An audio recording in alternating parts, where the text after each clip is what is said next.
देश भर में आंदोलन की चेतावनी के बाद झुकी सरकार। गुरुवार की रात 12 बजे पीएम मोदी ने नीट और पेपर लीक के खिलाफ आमरण अनशन पर बैठे पर्यावरणविद और शिक्षा सुधारक सोनम वांगचुक को मेदांता अस्पताल में केंद्रीय स्वास्थ्य मंत्री जेपी नड्डा और जितेंद्र सिंह को भेजकर उनकी मांगों को पूरा करने का आश्वासन देकर उनका अनशन खत्म कराया। With that being fulfilled, I am grateful and I will be happy to break my fast. Thank you. अभी आपने देखा कि जेपी नड्डा और जितेंद्र सिंह सोनम वांगचुक को जूस पिला रहे थे, लेकिन जरा सोचिए, सरकार की नींद टूटने में पूरे 27 दिन लग गए। 65 सांसदों की अपील, लंबी बातचीत और देश में संभावित भारी असंतोष व तनाव की आशंका को देखते हुए उन्हें ये कदम उठाना पड़ा। सवाल ये है कि क्या देश के युवाओं के भविष्य को बचाने के लिए हुक्मरानों को अनशन के 27वें दिन होश आया है? क्या सरकार तभी जागती है जब आंदोलन आग का रूप लेने लगे? उधर पीएम मोदी ने एक्स पर वीडियो जारी करते हुए छात्रों के नाम संदेश जारी किया। वहीं दिल्ली के पूर्व मुख्यमंत्री अरविंद केजरीवाल ने भी पीएम मोदी के वीडियो के जवाब में एक वीडियो जारी कर तीखे सवाल पूछे हैं। फ्रेंड्स, मैं जानता हूं कि पेपर लीक एक कोई मामूली विषय नहीं है। लाखों विद्यार्थी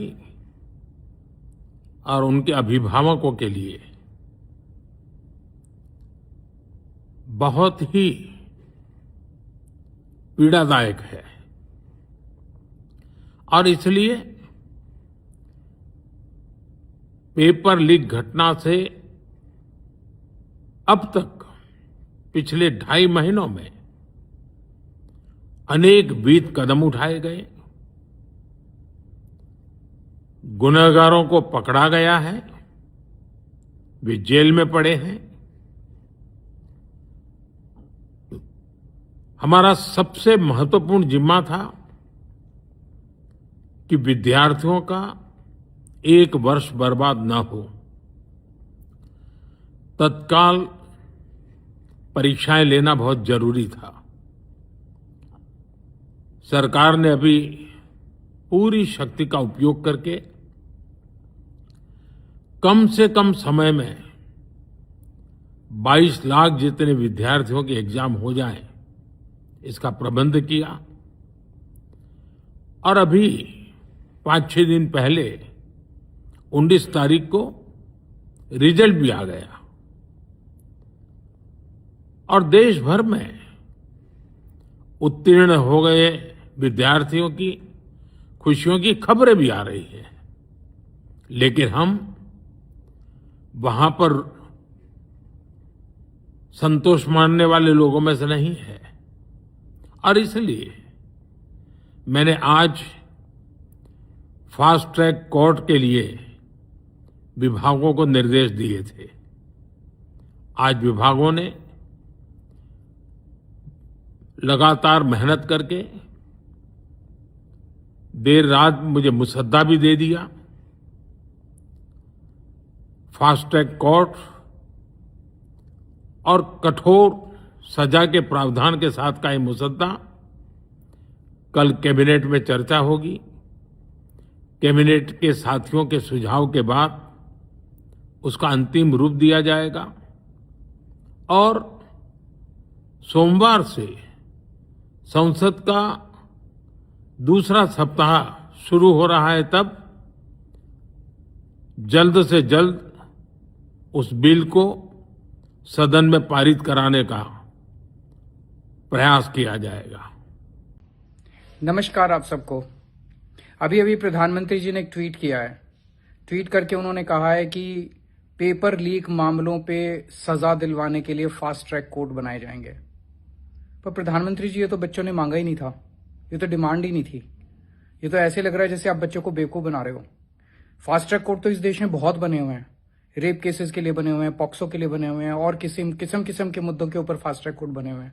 उनमें तो सुनवाई होती नहीं है। कई फास्ट ट्रैक कोर्स में तो और ज्यादा टाइम लगता है, जो नॉर्मल कोर्स में लगता है उससे भी ज्यादा। तो ऐसे लग रहा है जैसे अभी भी आप लीपापोती करने की कोशिश कर रहे हो, अभी भी आप धर्मेंद्र प्रधान को बचाने की पूरी कोशिश कर रहे हो। बच्चों ने मांगा था धर्मेंद्र प्रधान का इस्तीफा, उसकी आपने बात ही नहीं की। बच्चे के सर फट गए, टांगे टूट गई, टांगों के उनके ऊपर लाठीचार्ज हुआ, आंसू गैस के गोले छोड़े गए, बर्बरता से उनके ऊपर हमला किया गया। बच्चे अस्पताल में एडमिट है। मैं कल जंतर मंतर जाके देख के आया था, कई बच्चों से मिल के आया था। एक शब्द नहीं बोला उनकी सिंपैथी के लिए आपने। पूरी दुनिया में कुछ हो जाए आप ट्वीट करते हो, ये बच्चे आपके बच्चे नहीं हैं। थोड़ी सी दया आती है आपको इन बच्चों के लिए जिन पे इतनी बर्बरता से आपने हमला करवाया था। बच्चे कह रहे हैं कि हर साल पेपर लीक होते हैं, हर साल पेपर लीक होते हैं। आपने कोई ऐसा ऐलान नहीं किया कि क्या सिस्टमिक चेंजेस किए जाएंगे जिससे बच्चों को यह भरोसा हो सके कि अगली साल का नीट लीक नहीं होगा या अगले पेपर लीक नहीं होंगे। कोई विजन ही नहीं है सरकार का, आपका कोई विजन ही नहीं है। अगली साल भी पेपर लीक होंगे, इसी तरह से पेपर लीक होंगे, कोई चेंजेस तो कर नहीं रहे आप। अगली साल भी नीट लीक होगा, अगली साल फिर बच्चे आत्महत्या करेंगे।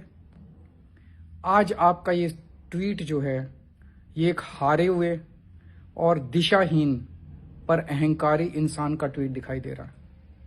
यानी साफ है, छात्रों के गुस्से की तपिश कम करने के लिए वांगचुक को जूस तो पिला दिया गया, लेकिन सिस्टम की उस सड़न पर पर्दा डालने की कोशिश जारी है जिसके साए में युवाओं का भविष्य हर साल लुट रहा है। देखना यह होगा कि क्या ये आश्वासनों का मरहम छात्रों के जख्मों को भर पाएगा या हुक्मरानों के दावों की पोल यूं ही खुलती रहेगी। आप सुन रहे थे पत्रकार तस्दीक आलम द्वारा तैयार की गई रिपोर्ट। टीएस न्यूज 100 को फॉलो करें, लाइक करें और शेयर करना ना भूलें। साथ ही कमेंट बॉक्स में अपनी राय जरूर दें। खुदा हाफिज।